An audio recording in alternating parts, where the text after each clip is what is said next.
disciple Anand Giri. As per the suicide note of Seer Narendra Giri, his disciples Anand Giri and Aditya Tiwari were blackmailing him with a picture of a woman along with him.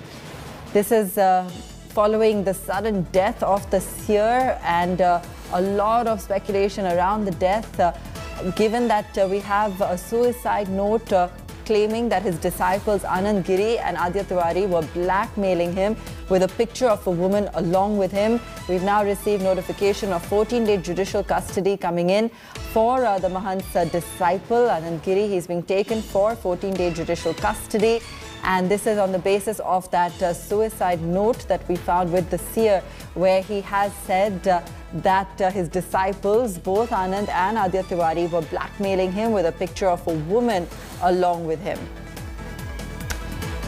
The death of the seer has taken the nation by storm with the suddenness of it, and a lot of speculation surrounding what is being seen as a suicide, but the motivations behind that blackmail has emerged as one of the key themes, with a note that suggests that his disciples were using a picture of a woman along with him to blackmail him. Disciple Anand Giri was accused of that, and he's now been taken to judicial custody, to 14-day judicial custody, being announced right now. That's breaking news for you on your screen. And all the sons there attending, of course, the last rites of the seer. We've got Praveen Koja joining us from Prayagraj as well. Praveen, आप हमको बताइए कि ये latest development में Anand Giri judicial custody में लेके जा रहे हैं उनको, पुलिस का क्या कहना है? उनको क्वेश्चन किया जाएगा, अब अगला स्टेप क्या होगा इस मैटर में? जी देखिए, जो महंत नरेंद्र दास हैं, उनके मामले में, उनकी मौत के मामले में आईपीसी 306 यानी आत्महत्या के लिए उकसाने का मामला दर्ज किया था। जो मेन आरोपी है आनंद गिरी और जो आद्या तिवारी, उसको कुछ देर पहले आपको दिखाना चाहूँगा। ये प्रयागराज की कचहरी है, यहाँ पर पेश किया गया और भारी सुरक्षा के बीच पेश किया गया। और जैसे ही आनंद गिरी कोर्ट में पहुंचा, इंडिया टुडे ने उससे बात करने की कोशिश की। उसने सिर्फ यही बोला, सत्यमेव जयते। उसके अलावा जो दूसरा को अक्यूज्ड है आद्या तिवारी, वो भी कोर्ट में उसको लाया गया था। तुरंत चूंकि यहाँ पे काफी भीड़ थी और सुरक्षा का एक खतरा था, एक तरह से पुलिस आशंका जता रही थी, जिसके बाद दोनों को कोर्ट में पेश किया गया और कोर्ट ने दोनों को 14 दिन की जुडिशियल कस्टडी में भेज दिया, यानी जेल भेज दिया है। बहुत मुमकिन है कि जब और एविडेंस मिलेगा तो पुलिस दोनों को कस्टडी में लेगी। यहाँ एक इम्पॉर्टेंट बात और बता दूं कि एक और शख्स है संदीप तिवारी, जो पुलिस की हिरासत में है, लेकिन ऑफिशियली उसको अरेस्ट डिक्लेयर अभी तक नहीं किया है प्रयागराज पुलिस ने।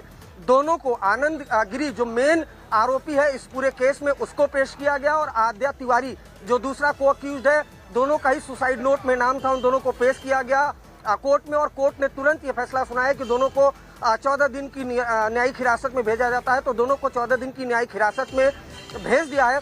अब देखना और होगा कि पुलिस का ये कहना है कि अगर और एविडेंस धीरे धीरे मिलते हैं तो हम फिर से पुलिस कस्टडी में, लेकिन फिलहाल दोनों को 14 दिन की जेसी में जेल भेज दिया गया।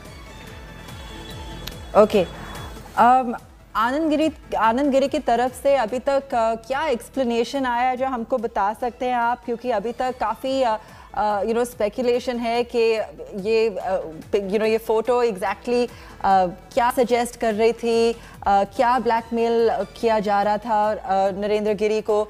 हमारे पास अभी तक क्या डिटेल्स हैं इस बारे में? देखिए, जिस तरह से सुसाइड नोट था, सुसाइड नोट में महंत नरेंद्र गिरी ने ये कहा था कि जो आनंद गिरी है वो मुझे बदनाम करने की कोशिश कर रहा है इंटरनेट के जरिए। जो फेक एक लेडी के साथ मेरी जो फोटो है वो कहीं ना कहीं वायरल करने की कोशिश कर रहा है, इसलिए मैंने 13 सितंबर को भी सुसाइड अटेम्प्ट करने की कोशिश की थी, हालांकि नहीं, उसके बाद सुसाइड उन्होंने टाल दिया था। आनंद गिरी की बात करें तो जब से ये पूरा मामला सामने आया, जब तक पुलिस ने उसको अरेस्ट नहीं किया था, उसने एक नई थ्योरी दी थी कि नरेंद्र गिरी जो है सुसाइड नहीं कर सकते, उनकी हत्या हुई है। लेकिन अब अरेस्टिंग के बाद इंडिया टुडे ने उससे बात करने की कोशिश की, हालांकि यहाँ काफी भीड़ थी और काफी सिक्योरिटी थी, बावजूद हमने उससे बात करने की कोशिश की। उसने सिर्फ इतना कहा, सत्यमेव जयते। उसके अलावा हमने ब्लैकमेलिंग के एलिगेशन पर भी उससे बातचीत करने की कोशिश की, लेकिन वो तमाम जितने इंडिया टुडे के सवाल थे उसे टाला उसने। लेकिन सिर्फ उसने इतना कहा कि सत्यमेव जयते, और इसके अलावा जो दूसरा को अक्यूज्ड है उसने भी अपनी बचाव में यही बातें कही। तो कुछ आनंद गिरी ने खुलकर नहीं बोला, उनके जो लॉयर्स हैं वो अलग से पिटीशन फाइल कर रहे हैं। पुलिस इस पूरे मामले पर टाइट लिप्ड है, बहुत ज़्यादा कुछ बोलने को तैयार नहीं है प्रयागराज पुलिस। ये अपने आप में देखना होगा कि अब आने वाले दिनों में पुलिस क्या कहती है, क्योंकि पुलिस अभी 306 यानी आत्महत्या के लिए उकसाने का जो मामला है उसी लाइन ऑफ इन्वेस्टिगेशन पर आगे चल रही है। Okay. Thanks for joining us with that complete report. Remanded to judicial custody, and we'll stay on top of that story and continue to get you updates on the questioning by the police and developments on that front.